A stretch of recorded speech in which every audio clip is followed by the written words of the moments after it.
Quand vous vous sentez tenté de pécher, la tentation de pécher n'est pas un péché. Elle ne devient péché que quand vous succombez à la tentation. Restez avec nous dans Jouissez de votre vie.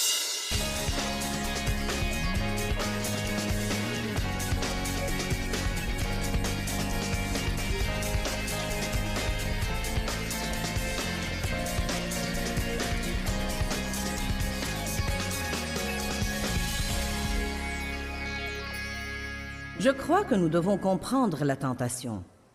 Nous devons comprendre l'anatomie de la tentation.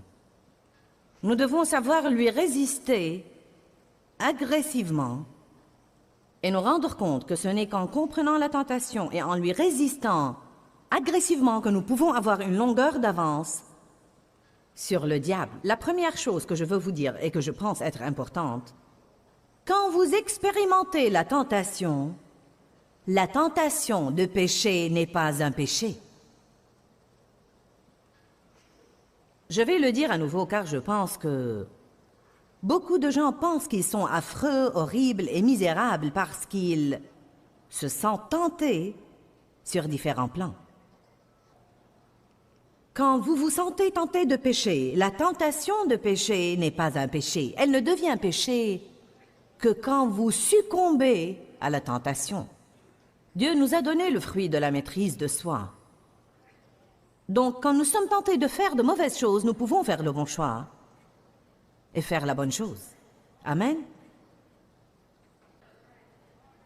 La Bible dit que la tentation est inévitable, mais malheur à celui par qui elle arrive. Nous devons faire en sorte de ne pas être une tentation pour quelqu'un d'autre. Mais nous devons aussi comprendre que la tentation fait partie de la vie de tous les jours. Je ne pense pas qu'il y ait un jour qui passe sans que nous soyons tentés de mal agir ou de pécher de différentes façons. Quand nous pensons à la tentation, nous pensons peut-être au mensonge, ou au vol, ou au meurtre, ou aux grands trucs. Laissez-moi vous dire une chose, il y a toutes sortes de tentations. Et la tentation de rester fâché, et la tentation de renoncer. Probablement que la moitié des gens ici présents ce soir ont été tentés de renoncer à un moment donné de la semaine passée. C'est trop dur, n'y comptez surtout pas. Nous sommes tentés d'être impatients, tentés de nous apitoyer sur nous-mêmes. Nous sommes peut-être tentés de voler ou de mentir, ou de nous compromettre ou de ne pas tenir parole. Les gens sont tentés au niveau de l'adultère, tentés de se plaindre, tentés de se soucier, de craindre, de trop manger, de dépenser plus qu'ils ne le devraient. Non, mais la tentation est illimitée. Nous avons fort à faire à lui résister. Une des choses dont nous avons besoin, c'est nous devons nous connaître nous-mêmes, car beaucoup de fois, il semble que le diable nous connaît mieux que nous ne nous connaissons nous-mêmes. Il connaît nos points faibles mieux que nous, car nous avons tendance à nous duper au sujet de notre personnalité. Nous avons tendance à ne pas vraiment vouloir être aussi familiers que nous le devrions avec les points faibles de notre vie. Je veux vous encourager à vous connaître vous-même. Je veux vous encourager à connaître les points qui sont des faiblesses en vous, car Satan va essayer d'exploiter toutes ces faiblesses. Ce sont des points où vous devez vous efforcer à résister encore plus fort. Combien de vous pensent en ce moment qu'ils connaissent leurs plus grandes faiblesses? Montrez-moi vos mains. Bon, eh bien, c'est beaucoup de vous. Mais pas vous tous. Je sais que ma plus grande faiblesse est une tentation à être impatiente quand les choses ne se passent pas de la façon dont j'aimerais qu'elles se passent, ou quand les choses n'avancent pas aussi vite que je veux qu'elles avancent, quand les choses ne me conviennent pas d'une façon ou d'une autre. Je sais aussi que l'impatience est le fruit de l'orgueil. Donc cela m'indique que j'ai un problème d'orgueil contre lequel je dois toujours prier et laisser Dieu traiter avec moi à cet égard. Je sais que la patience est un fruit de l'esprit, et quand les choses ne me conviennent pas ou que les choses ne me réussissent pas, je sais que si je vais suivre les conseils du Saint-Esprit, je devrais être patiente sous l'épreuve, au lieu de m'impatienter parce que j'ai une épreuve. Une autre chose qui serait une faiblesse pour moi, pas aussi grande que la faiblesse de l'impatience, mais quand même une chose qui est une faiblesse pour moi, c'est de me plaindre quand les choses ne me conviennent pas ou quand les choses ne se passent pas comme je le voudrais. Le souci pourrait être un problème pour moi, mais chose intéressante, seulement sur un certain point. Je ne vais même pas le mentionner. Je peux peut-être me décharger de tous mes soucis, sauf en ce qui concerne ce seul point, qui est un point de faiblesse pour moi.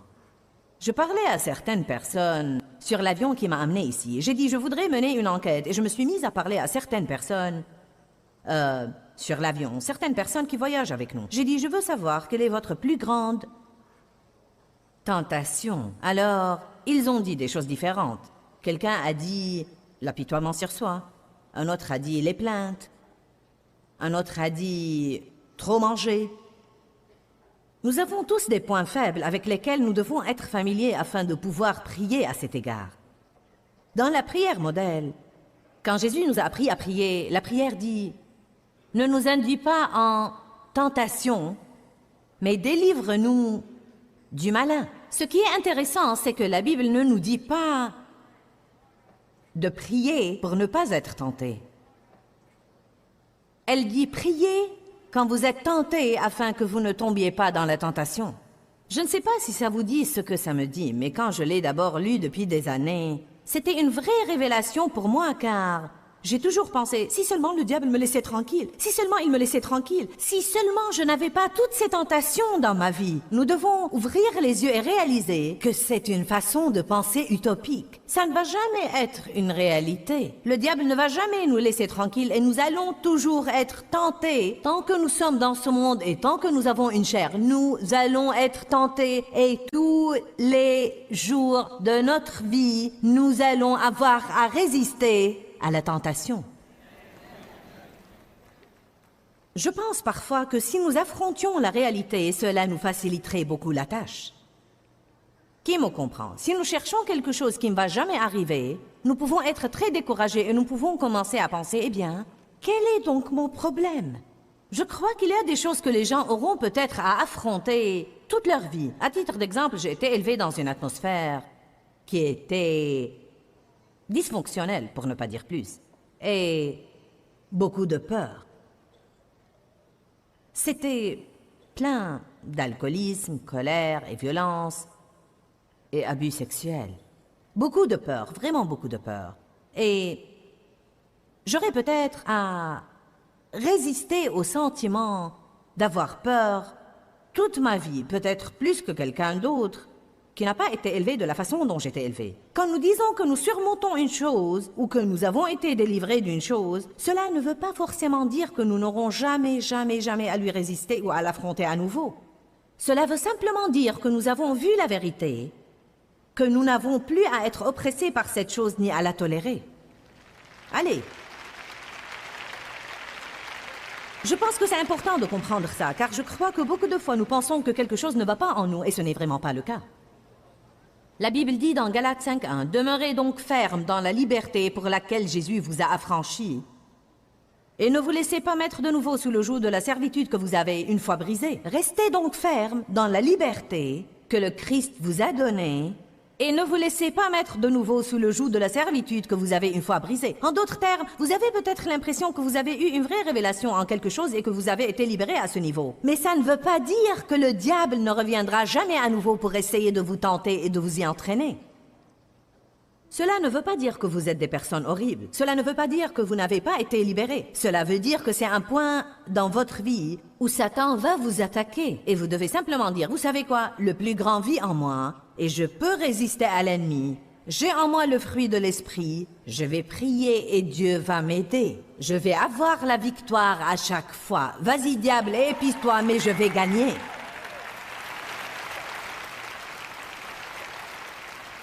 Dites tous avec moi en ce moment ce que Romains 8:37 dit. Dites, je suis plus que vainqueur.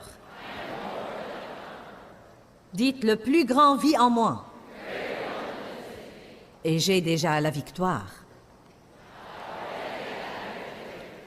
Amen.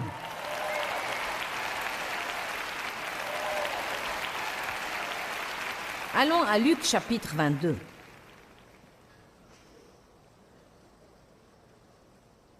Il y a tellement de tentations aujourd'hui. Non, mais à tout bout de champ, c'est comme... Êtes-vous jamais tenté de regarder de mauvais trucs à la télé? Oui. Luc 22, 40. Et lorsqu'il fut arrivé dans ce lieu, il leur dit, « Priez afin que vous ne tombiez pas en tentation. » Il n'a pas dit, « Priez afin que vous ne soyez pas tentés. » C'est pratiquement inutile de prier afin de ne pas être tenté. Ce n'est même pas biblique. Ce que vous devez prier, c'est que quand vient la tentation, vous ne succombiez pas à cette tentation. Et nous avons bien besoin de prier cela. Vous savez, nous ne devons pas prier cela de façon générale. Mais ce qu'il faut savoir, c'est que vous avez besoin de vous connaître vous-même, de connaître vos points faibles et de prier à ce niveau. En d'autres termes, si je sais que j'ai tendance à être impatiente, je dois prier de façon régulière. Dieu, quand les choses en sont là où je dois attendre, quand les choses en sont là où je ne fais pas à mon idée, quand arrivent des choses qui m'irritent, je prie, quand je suis tentée d'être impatiente, de ne pas succomber à cette tentation et de trouver grâce pour être patiente dans chaque situation irritante. Je vais vous dire une chose, nous avons trop confiance en nous-mêmes et nous supposons que nous pouvons faire face aux choses.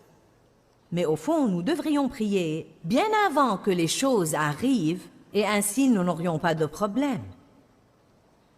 C'est une partie très importante de ce message et je veux que vous la compreniez. Commencez à prier en avance, de façon régulière, pour les points où vous avez des problèmes et ne vous contentez pas d'espérer que quand vous serez tenté, vous n'aurez pas de problème.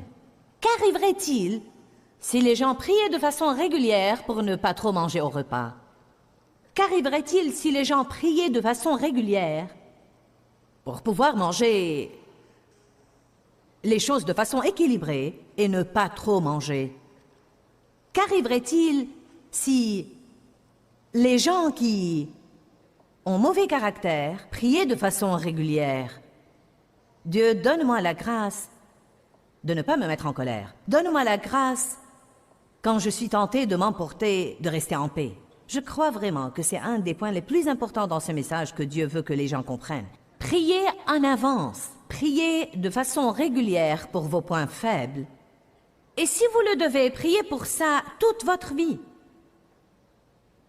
Il y a certaines choses que je prie tous les jours. Je prie tous les jours et je demande à Dieu de me pardonner mes péchés. Pourquoi ne pourrais-je pas lui demander tous les jours de m'aider dans les points que je connais? Dieu, aide-moi à ne pas me plaindre. Aide-moi à ne pas être impatiente. Aide-moi à ne pas me soucier sur ce point que je sais est une faiblesse pour moi. Dieu, je te demande en avance, car je sais déjà que si tu ne me fortifies pas quand je suis tentée sur ce point, que je vais succomber. En fait, Jésus a dit, il y a quelque chose qui va arriver là. Priez en avance, afin que quand la pression empire, que vous ne tombiez pas en tentation. Regardons ce qui va arriver. Lorsqu'il fut arrivé dans ce lieu, il leur dit, « Priez afin que vous ne tombiez pas en tentation. » Puis il s'éloigna d'eux à la distance d'un jet de pierre, et s'étant mis à genoux, il pria. Jésus lui-même a prié. Il a dit, « Père, si tu voulais éloigner de moi cette coupe, toutefois que ma volonté ne se fasse pas, mais la tienne. » Il préférait ne pas l'endurer. Mais si je dois l'endurer, alors, comme tu veux, je te demande simplement de me fortifier pour pouvoir l'endurer de la bonne manière. Parfois, la seule façon dont nous voulons prier, c'est que la chose soit éloignée. Ça ne nous intéresse nullement de bien la supporter. Regardez ce qui est arrivé au verset 43. Alors un ange lui apparut du ciel pour le fortifier dans l'esprit. Si nous prions en avance, Dieu enverra ses anges pour nous fortifier. Et quand vient la tentation, nous serons capables de lui résister car nous avons prié en avance. Nous n'avons pas attendu que la tentation soit là pour essayer de nous en occuper nous-mêmes. Comprenez-vous ce que je dis ce soir? Parfois, nous essayons de nous en occuper nous-mêmes. Nous essayons de résister dans la chair, alors que nous devons demander à Dieu de nous aider. Verset 45. et 46. Et quand il se leva après avoir prié, il vint vers les disciples et les trouva endormis. Et il leur dit, « Pourquoi dormez-vous? Levez-vous et priez afin que vous ne tombiez pas en tentation. » Allez à Matthieu 26.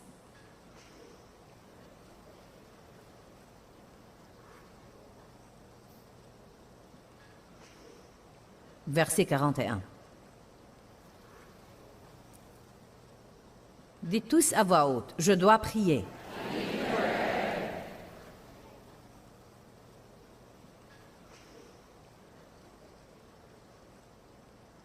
Vous devez tous rester éveillés, être vigilants, être prudents et actifs, et veiller et prier afin que vous ne tombiez pas en tentation. L'esprit est bien disposé, mais la chair est faible. Nous pouvons avoir les meilleures intentions et succomber. La seule chose qui va nous aider, la seule chose qui va nous sauver, c'est de prier en avance pour des points où nous savons que nous sommes faibles. J'aimerais que vous ouvriez Hébreux chapitre 2, verset 18. J'ai plusieurs écritures que je veux vous montrer à ce sujet. Hébreux 2, 18 parle de Jésus. Il dit « Car ayant lui-même, dans son humanité, souffert en étant tenté, testé et éprouvé, il est capable immédiatement de courir au cri de, et je souligne au cri de, et je mets à côté prière. Il est capable de courir au cri de et d'aider et de soulager ceux qui sont tentés et testés et éprouvés, et qui par conséquent sont exposés à la souffrance. Vous devez comprendre que si vous êtes éprouvé et que vous résistez à la tentation, il va y avoir quelques sentiments de gêne. Il va y avoir quelque chose que nous pourrions tous appeler souffrance, alors que nous attendons que Dieu nous en délivre. Parfois, même quand vous résistez, tous les sentiments ne disparaissent pas immédiatement. Parfois, vous devez tenir bon et vous devez résister pour quelque temps. Si je suis vraiment furieuse à mort contre Dave ou quelqu'un d'autre, ou d'une certaine situation ou quelque chose comme ça, ce n'est pas parce que je dis « Eh bien, Seigneur, je sais que je ne devrais pas être furieuse » que tous mes sentiments vont disparaître immédiatement. Parfois, je dois prier pour quelque temps. J'ai même fait des choses comme aller dans ma chambre de prière ou aller dans mon bureau. Je me rappelle une fois avoir dit au Seigneur, quelqu'un m'avait profondément offensé, et j'avais été blessée, et je savais bien que je ne devais pas garder rancune. Je savais ce que ça ferait à ma vie spirituelle, je savais ce que ça ferait à ma vie de prière. Je savais que je devais surmonter cela, je savais que je ne pouvais pas décider de ne plus me sentir comme ça, je savais que je devais avoir une aide de Dieu. Je suis allée dans mon bureau, et je me suis allongée sur mon tapis, j'ai mis mon visage entre mes mains, j'ai dit, Dieu, je ne me lèverai pas d'ici avant que tu ne me donnes la grâce de sortir d'ici et de bien traiter cette personne. Je ne quitterai pas avant que tu me donnes la grâce de sortir de ce bureau et d'aller là-bas et de parler à cette personne comme si de rien n'était. Je ne vais pas laisser le diable empoisonner ma vie spirituelle. Je ne vais pas le laisser me voler mon onction en restant furieuse. Vous devez vous rendre compte que vous ne pouvez pas le faire simplement parce que vous le voulez. Vous devez avoir l'aide de Dieu. Vous allez beaucoup m'entendre dire ça ce week-end, car je pense que nous avons parfois un esprit indépendant qui ne veut pas céder. Parfois, nous devons être assez dogmatiques et dire « Je resterai là jusqu'à avoir la victoire ». Même si ça veut dire que je n'allumerai pas la télé ce soir, je resterai là jusqu'à avoir la victoire. Même si je dois me lever tôt le matin, je resterai là jusqu'à avoir la victoire. Même si je dois ne pas sortir avec mes amis, je resterai là jusqu'à avoir la victoire. Nous devons prier jusqu'au bout et arrêter d'espérer et de souhaiter. Vous connaissez tous ces trucs mous. Il dit que Jésus a souffert et qu'il a été tenté et testé et éprouvé. Donc il sait ce que c'est. Quand il entend notre cri, quand il entend nos prières, il accourt pour nous aider. Il nous envoie ses anges pour nous aider à cet égard. Mon esprit témoigne en ce moment qu'il y a certaines personnes ici ce soir qui ont des choses fortement exaspérantes dans leur vie. Des points où vous êtes toujours tenté et vous continuez de succomber à cette tentation. Continuez de tomber dans le piège encore et encore et encore. Non mais le diable vous condamne et vous donne l'impression que vous ne savez même pas si vous êtes sauvé ou pas. Je sais par l'Esprit de Dieu qui est en moi que le problème c'est que vous essayez de l'affronter par la force de votre propre chair et que vous n'avez pas vraiment prié pour ça. Vous n'avez pas prié systématiquement et avec diligence et vous n'avez pas prié en avance. Je vous le dis, vous feriez aussi bien de prendre ça comme ainsi dit le Seigneur. Nous allons toujours avoir la tentation dans notre vie. Je crois que nous souhaiterions tous de ne jamais être tentés, mais ça ne va jamais arriver. Le diable est bien vivant sur la planète Terre et il va essayer de nous entraîner dans le péché. Nous devons comprendre la tentation et son anatomie. Nous devons savoir comment résister agressivement à la tentation. Nous devons prier que quand vient la tentation, nous n'y succombions pas. En d'autres termes, ne passez pas votre temps à prier pour une chose qui ne va jamais arriver. Ça ne sert à rien de prier pour ne pas être tenté, car la Bible dit déjà la tentation est inévitable. Pourquoi doit-elle venir? Car c'est ainsi que notre foi est testée. Nous nous servons de notre foi, quand vient la tentation, pour résister à faire la mauvaise chose et choisir de faire la bonne chose. Donc prions simplement que quand vient la tentation, nous nous fortifions dans le Seigneur et par sa force, et que nous soyons capables de bien résister à la tentation et de nous opposer avec succès à toutes les stratégies et les tromperies du diable. Je sens vraiment aujourd'hui que je veux vous assurer que Dieu vous aime. Même si vous faites des erreurs, et je sais que nous en faisons tous, eh bien, c'est un Dieu de pardon. Si vous demandez miséricorde à Dieu, il vous donnera miséricorde. Dieu vous aime. Il vous aime inconditionnellement. Nous devons tous avancer vers la marque de la perfection. Mais pourtant, aucun de nous n'est arrivé. Et vraiment, même quand Jésus reviendra à nouveau pour nous accueillir et pour nous prendre au ciel avec lui, il ne trouvera aucun de nous dans un état parfait. Mais s'il nous trouve persévérants, c'est tout ce qu'il exige. Une fois de plus, Dieu vous aime. Ne permettez pas au diable de vous mentir et de vous dire le contraire. Peut-être que vous dites, si Dieu m'aime, pourquoi donc ai-je toutes ces choses qui se passent dans ma vie? Eh bien, nous avons tous des épreuves et des tribulations. Voilà pourquoi il nous faut la foi. Nous avons des moments où nous sommes tentés. Mais si vous persistez à vous fier à Dieu et à ne pas perdre l'espérance en lui, il vous aidera jusqu'au bout. La Bible dit que vous êtes plus que vainqueurs en Christ qui vous aime. Ne perdez jamais de vue que Dieu vous aime. Que Dieu vous bénisse. Quand, Seigneur, quand? Dans ce livret, Joyce Meyer vous apprend à faire confiance au temps de Dieu. Pour obtenir ce livret gratuitement, écrivez-nous à Joyce Meyer, boîte postale 40095-6300, Larnaca, Chypre. Ou bien visitez notre site web www.joycemeyerme.org/fr.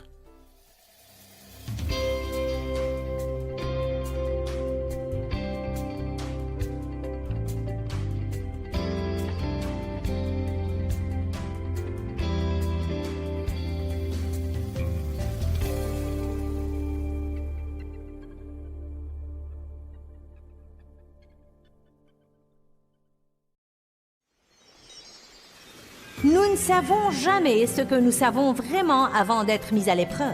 Nous ne sommes jamais promus au niveau suivant avant de passer notre test. Ce qu'il y a de bien avec Dieu, bonne nouvelle, c'est que vous n'êtes jamais renvoyé de l'école du Saint-Esprit. Vous allez subir le même test encore et encore et encore et encore jusqu'à ce que vous le passiez. Restez avec nous dans Jouissez de votre vie.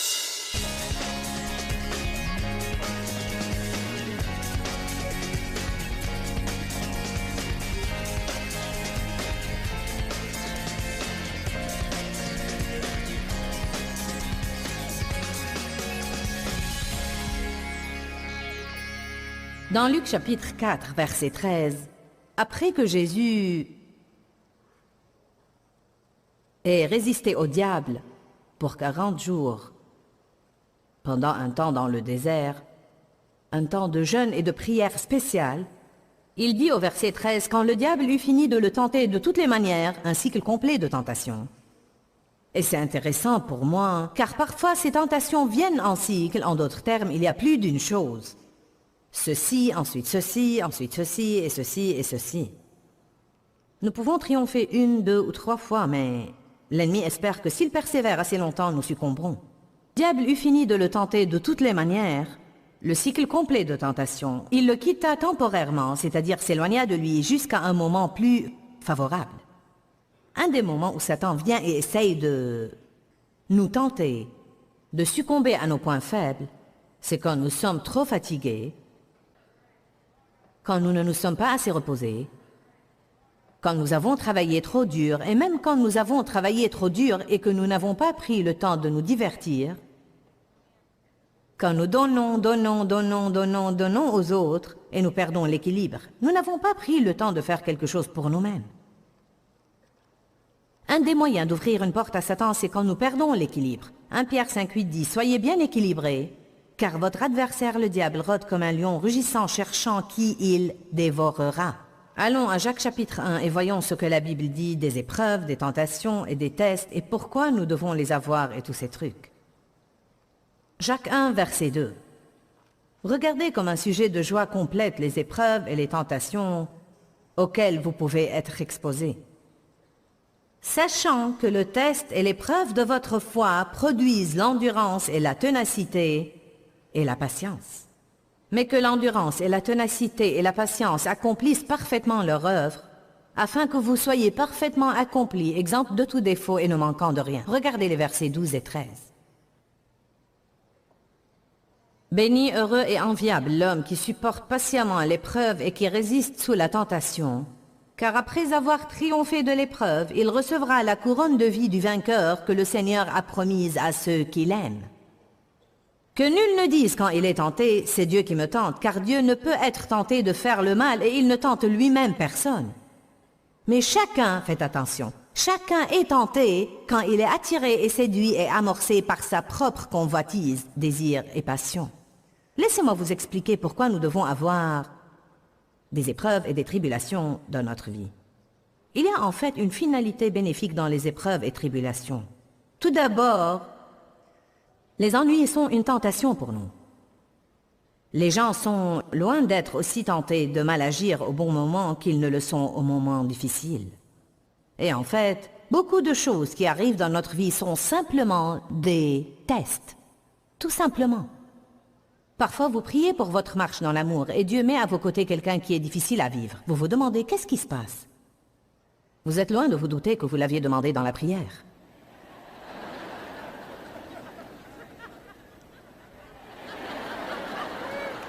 Amen. Personne ne veut prier pour la patience, car quand vous priez pour la patience, vous allez être testé.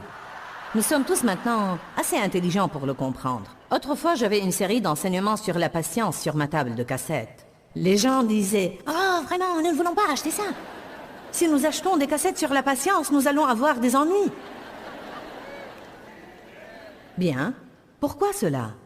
Tout d'abord, il ne suffit pas de connaître des choses.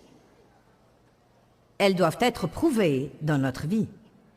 Tous les enfants qui passent par les classes élémentaires, par le lycée, qui grandissent et qui deviennent adultes et vont à l'université, nous avons tous assez de bon sens pour savoir que, quoi que vous pensiez que vous connaissez, vous ne serez jamais admis au niveau suivant avant d'être testé sur ce que vous pensez connaître. Le plus grand problème que nous avons à l'Église, c'est que les gens écoutent toutes sortes de trucs. Mais quand vient le moment de l'éprouver dans leur vie, ceux qui les mettent en pratique sont moins nombreux que ceux qui se bornent à les écouter. Nous pouvons écouter. Il n'y a pas de douleur à vous asseoir ici ce soir pour écouter la parole. Ça ne vous fait pas mal d'écouter la parole, j'ai fait tout le travail. Je suis celle qui a payé le prix. Vous êtes assis là. D'accord. Mais quand ce sera fini, vous vous mettrez au travail. Parce que vous allez revenir à la société et vous allez être testé sur les points que vous avez appris ici et vous allez être tenté par le diable de faire ce qu'il ne faut pas et par Dieu de faire ce qu'il faut. Vous allez avoir à prendre une décision quant à quelle tentation vous allez céder. Si vous allez être tenté de résister au diable ou si vous allez résister au Saint-Esprit et obéir à votre chair. La chose qui sépare savoir de faire, c'est la douleur. Restez calme autant que vous voulez, mais c'est la vérité. Il n'y a pas de douleur quand vous vous installez là et que vous entendez ça. Mais quand vous rentrez chez vous, disons à titre d'exemple, vous êtes venu à cette conférence, vous êtes une dame et vous êtes venu assister à cette conférence et vous avez demandé à votre mari et à vos enfants de faire certaines choses en votre absence. Vous avez dit, j'aimerais que vous fassiez ceci et cela et ceci et cela. Vous avez même pensé, quand je rentrerai chez moi, il vaudrait mieux pour eux que je ne rentre pas pour trouver une grande porcherie. Vous vous êtes déjà préparé à piquer une crise dès que vous entrez par la porte. C'est vrai? Quand je vais rentrer, il vaudrait mieux pour eux. Et s'ils ont fait, et s'ils n'ont pas fait, et je vais ceci, et je vais cela. Et le diable dit déjà,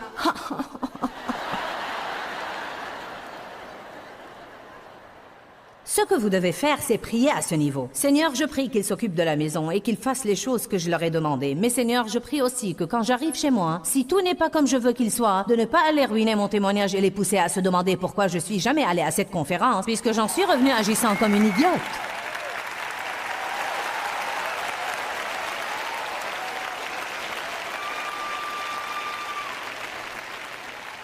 Bon, maintenant, il y a une possibilité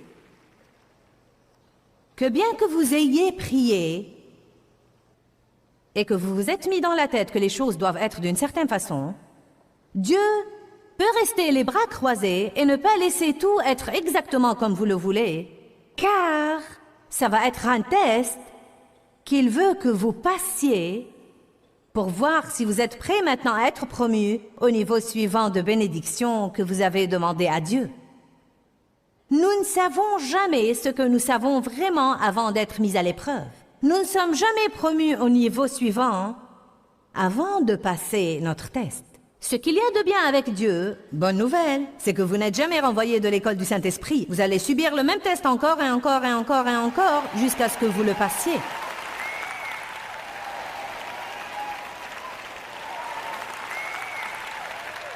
Quel est le vrai avantage de ces épreuves et de ces tentations que nous endurons? Il y a des choses en nous que nous ne croyons pas qu'elles sont en nous. Nous sommes aveuglés à propos de nous-mêmes. Nous regardons les autres et nous voyons les choses qu'ils font et nous pensons « mais je ne ferai jamais ça ». Vous ne sauriez pas ce que vous feriez avant d'être dans la même situation. Donc au même moment où vous jugez quelqu'un d'autre, mais je n'aurai jamais, Dieu dit, eh bien nous allons vous faire traverser la même chose et nous verrons ce que tu feras, puisque tu es si fort et si merveilleux et si organisé. Puis nous nous retrouvons dans cette situation et nous faisons pire que les autres. Allez maintenant. La Bible dit, soyez joyeux quand vous êtes exposés à des tentations, sachant que l'épreuve de votre foi produit la patience. Le fruit de l'esprit est dans nos esprits. Le Saint-Esprit est là-dedans. Vous avez la patience en vous, le saviez-vous? Vous ne devez jamais vraiment dire « je n'ai pas la patience », car vous avez bien la patience. Peut-être que vous ne choisissez pas d'opérer en elle, mais vous l'avez. Vous avez la patience, vous avez la joie, vous avez l'amour, vous avez la paix. Vous avez toutes ces choses, car si vous avez Jésus, vous avez le Saint-Esprit. Si vous avez l'Esprit, vous avez le fruit de l'Esprit. Il est en vous. Il s'agit du choix et de mourir à vous-même et de grandir et d'apprendre et de mûrir. Vous avez aussi une âme. Au très fond de vous, vous avez ce merveilleux fruit de l'Esprit. Il est là-dedans. Vous avez aussi une âme et c'est la seconde couche de votre être. Ce que Dieu veut faire, c'est œuvrer à travers nous, à travers notre âme et notre corps, afin que le monde puisse voir Jésus. Quand nous révélons le fruit de l'Esprit, la Bible dit « vous les reconnaîtrez à leurs fruits ». Mais qu'arrive-t-il si nous avons ces mauvaises choses dans notre âme? Ces mauvaises choses doivent être traitées pour que ce fruit puisse se manifester tout le temps. Ce qui arrive, c'est que nous avons ces bonnes choses en nous, puis une pression est exercée sur nous de l'extérieur, et souvent nous opérons selon les mauvaises choses qui sont dans notre âme, et c'est bon pour nous, car nous pouvons voir ainsi les points faibles dans notre vie. Et alors nous pouvons prier et demander à Dieu de nous délivrer de ces choses. Vous ne savez jamais vraiment comment vous êtes avant de vous retrouver dans les épreuves et les tribulations. Vous ne savez jamais vraiment si vous êtes généreux avant que Dieu vous demande de donner quelque chose que vous voulez vraiment, vraiment, vraiment garder. Vous ne savez jamais si vous êtes affectueux avant que Dieu vous demande de donner quelque chose à quelqu'un que vous n'aimez pas. Amen. Ce n'est pas un grand sacrifice de sortir vos vieilleries et de les donner aux associations caritatives. Cela ne prouve pas que vous êtes généreux. Ils vous rendent une faveur en vous en débarrassant. Et si Dieu vous demandait de donner votre meilleur, votre favori, et s'il vous demandait de le donner à quelqu'un que vous n'aimez même pas? Voyez, en fait, nous ne connaissons rien de l'obéissance avant d'être prêts à souffrir pour être obéissants, avant d'être prêts à payer le prix et de faire ce que Dieu nous dit de faire, aussi coûteux que ce soit. Amen. Allez, ne me faites pas taire, car je prêche bien ce soir. Amen. La Bible dit...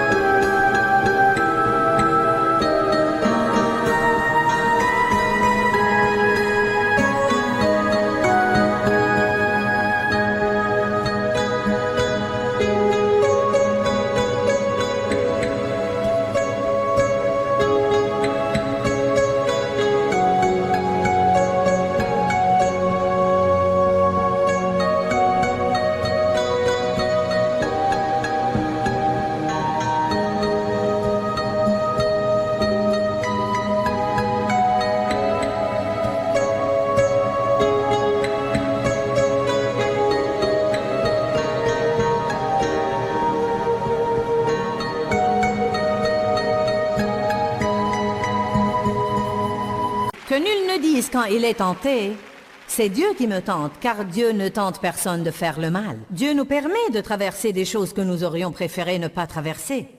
Parfois, il ne bouge pas et reste là, et il ne nous délivre pas dès que nous voulons être délivrés. Mais c'est une épreuve. Le dictionnaire grec Lavigne dit qu'il y a des épreuves qui sont autorisées pour des buts avantageux.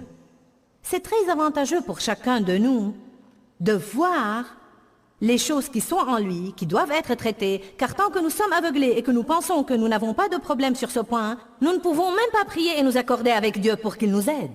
Vous savez, si j'admets finalement que chaque fois que je suis dans une situation embêtante, je deviens impatiente, je me plains et je pique une crise, et je dis, Dieu, j'ai un problème. À ce moment-là, Dieu peut commencer à m'aider et à s'en occuper. Mais tant que je persiste à demander à Dieu de supprimer tout ce qui m'irrite, je n'ai pas mal à la tête, je vous regarde. Amen. Nous demandons toujours à Dieu, eh bien, change-les, Dieu. C'est dur, change-les, fais-les sortir de ma vie. Fais-moi sortir de ce travail, je suis le seul croyant là-bas et c'est dur. Nous voulons que rien ne nous dérange. Et ce qu'il y a, c'est que Dieu veut nous faire arriver au point où, quoi qu'il arrive, ça ne nous dérange pas.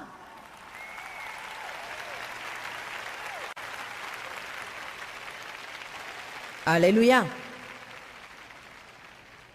Ouh, Jésus. Je me prêche à moi-même ici. Jacques 1,12. Béni, heureux et enviable l'homme qui supporte patiemment l'épreuve. Non pas la personne qui peut vivre dans ce parfait petit monde où rien ne les dérange jamais. Mais la personne qui supporte toujours et patiemment l'épreuve et résiste sous la tentation, car après avoir triomphé de l'épreuve, il recevra la couronne que le Seigneur a promis à ceux qui l'aiment. Ne dites pas quand vous êtes tenté, c'est Dieu qui me tente, car Dieu ne peut être tenté par le mal. Mais chacun est tenté quand il est attiré par sa propre convoitise, par ses propres faiblesses et ses mauvais désirs. Vous devez vous rendre compte que quand il y a une chose à laquelle vous succombez toujours, ne persistez pas à la mettre sur le compte des circonstances et des autres, mais soyez honnête avec Dieu et dites, j'ai un problème à ce niveau, Dieu, et je crois que si je vais être honnête avec toi et l'admettre et me repentir, que tu vas m'aider à m'en débarrasser. Je vais prier à ce niveau et je vais étudier à ce niveau jusqu'à ce que je sois assez fort, que quelle que soit la tentation qui vient à moi à ce niveau, j'aurai le dessus et j'aurai la victoire.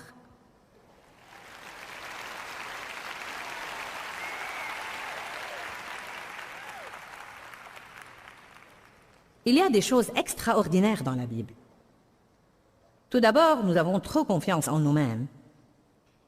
Et nous devons nous rendre compte que c'est dangereux de juger les autres. La Bible dit dans Matthieu 7, ne jugez pas pour ne pas être jugés. Car c'est de la même façon dont vous jugez qu'on vous jugera. Nous devons nous rendre compte que, dans Galates 6.1, il dit, quand les autres font le péché, prenez garde de vous sentir meilleurs, de peur que vous ne tombiez vous aussi dans le même piège où ils sont. Ouvrez avec moi à 1 Corinthiens chapitre 6 verset 12 et je vais vous raconter une histoire qui m'a appris une bonne leçon. Je vais dire 1 Corinthiens 10, 12, désolé. 1 Corinthiens chapitre 10 verset 12. Je veux que vous ayez la victoire. Dieu veut que vous ayez la victoire. Pour avoir la victoire, vous devez savoir comment vous y prendre avec la tentation. Vous savez, vous feriez tout aussi bien de comprendre que vous n'allez jamais conduire sans vous retrouver dans un embouteillage. Vous n'allez jamais faire des courses sans rencontrer un employé lent. Vous n'allez jamais avoir des enfants qui vont s'asseoir les mains croisées sans faire du désordre. Ce n'est pas la réalité. J'étais tellement... Tout me dérangeait dans ma jeunesse. Je voulais toujours que tout soit... Vous savez, je voulais que tout soit paisible et calme autour de moi. Vous savez... Mais pourquoi devez-vous faire tout ce désordre? C'est tout ce désordre que vous faites qui me met hors de moi. Vous comprenez, Dieu essayait de m'apprendre que je ne vis pas dans un monde parfait, mais qu'il me donne la force de me conduire pieusement, même au milieu de circonstances et de situations difficiles. Mais j'essayais toujours d'arranger mes situations et Dieu essayait d'arranger Joyce. Quelqu'un est éveillé ce soir? J'essayais toujours d'ajuster mes propres circonstances et Dieu voulait que je m'ajuste moi-même. Voilà pourquoi ces choses restent dans notre vie, et restent dans notre vie, et restent dans notre vie, et restent dans notre vie. Si vous vous débarrassez d'une, vous en aurez une autre, car Dieu veut que nous soyons fortifiés jusqu'à un point où les choses ne nous dérangent plus. Amen. Tous les soirs, nous nous mettions à table pour dîner, et tous les soirs, mes enfants renversaient. Un des 4 renversait sa boisson. Tous les soirs. Finalement, je me suis rendu compte qu'il y avait tout un scénario qui se produisait là. Car à cette époque-là, ce genre de table existe toujours, mais beaucoup de tables aujourd'hui sont d'une seule pièce. Mais à l'époque, on avait des tables qui avaient des planches et on pouvait les agrandir ou les rapetisser. Donc il y avait toujours une fente au milieu de la table. Dans cette fente, on trouvait toujours beaucoup de miettes et de saletés et différents trucs. Je me rappelle que nous la démontions tous les quelques mois et prenions un couteau pour en enlever tous les trucs. Et nous la nettoyions et la montions à nouveau. La chose qui était vraiment salissante était quand le lait s'infiltrait là-dedans et tournait sur tous les autres trucs. Quand les enfants renversaient quelque chose, l'important était de le nettoyer avant qu'il n'arrive à la fente de la table. Je ne comprenais pas pourquoi je me hâtais comme ça avant que Dieu me montre tout ce scénario. Alors... tous les soirs, il renversait quelque chose, et je sautais de ma chaise, et je courais chercher des chiffons, et je revenais, et j'essayais d'éponger le liquide, et de l'essuyer dessous les plats, et j'essayais de le rattraper avant que... Qui me comprend? Ça vous est-il jamais arrivé? Je devais me dépêcher avant que ça arrive à la fente de la table. Bon.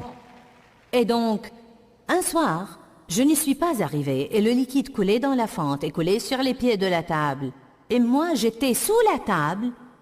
pour essayer de l'éponger de sur les pieds. Je suis en bas, fulminant et vitupérant et tempêtant. Impossible de manger dans cette maison. Je me demande pourquoi la paix est impossible ici.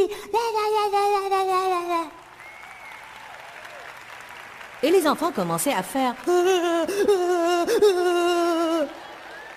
Dave est comme, je ne sais même pas pourquoi je rentre à la maison le soir.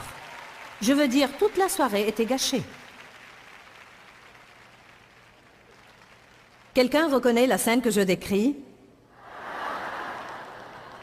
Voilà ce qu'il y avait. Le lait renversé n'était pas le problème, pas vraiment. C'était ma réaction à ça. Quelqu'un peut comprendre ça? C'était une épreuve qui me tentait d'agir soit pieusement, soit méchamment. Et parce que j'avais tous ces trucs dans mon âme qui n'avaient pas encore été opérés, chaque fois que j'avais une épreuve, c'était ce truc qui montait en moi. Et quand cela montait en moi invariablement, encore, et encore, et encore, et encore, et encore, je me suis finalement rendu compte que ce n'était pas dû à mes circonstances, ce n'était pas dû à mes enfants, ce n'était pas dû à mon mari, ça venait de moi. Moi, j'avais un problème qui devait être résolu. Aide-moi, Dieu! Fais quelque chose pour moi. Change-moi.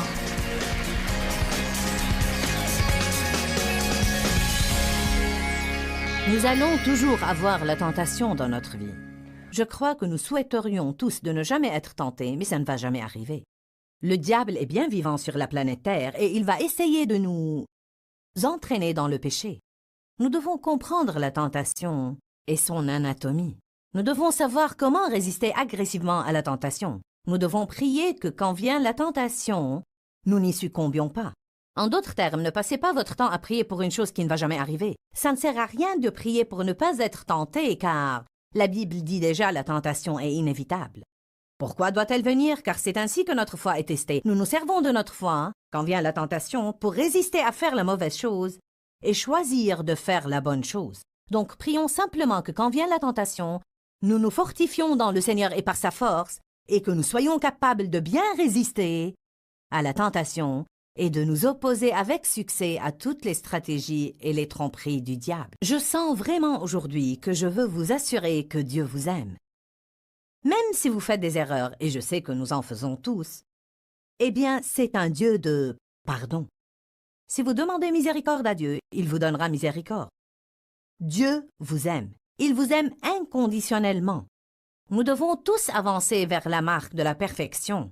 Mais pourtant, aucun de nous n'est arrivé. Et vraiment, même quand Jésus reviendra à nouveau pour nous accueillir et pour nous prendre au ciel avec lui, il ne trouvera aucun de nous dans un état parfait. Mais s'il nous trouve persévérants, c'est tout ce qu'il exige. Une fois de plus, Dieu vous aime. Ne permettez pas au diable de vous mentir et de vous dire le contraire. Peut-être que vous dites, si Dieu m'aime, pourquoi donc ai-je toutes ces choses qui se passent dans ma vie? Eh bien, nous avons tous des épreuves et des tribulations. Voilà pourquoi il nous faut la foi. Nous avons des moments où nous sommes tentés. Mais si vous persistez à vous fier à Dieu et à ne pas perdre l'espérance en lui, il vous aidera jusqu'au bout. La Bible dit que vous êtes plus que vainqueurs en Christ qui vous aime. Ne perdez jamais de vue que Dieu vous aime. Que Dieu vous bénisse. Quand, Seigneur, quand? Dans ce livret, Joyce Meyer vous apprend à faire confiance au temps de Dieu. Pour obtenir ce livret gratuitement, écrivez-nous à Joyce Meyer, boîte postale 40095-6300, Larnaca, Chypre. Ou bien visitez notre site web www.joycemeyer.org/fr.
khắp phương trời vẫn nhớ tới quê hương.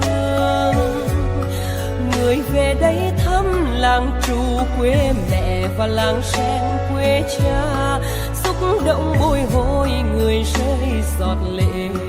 Thương mái nhà tranh, thương đất mẹ nghèo.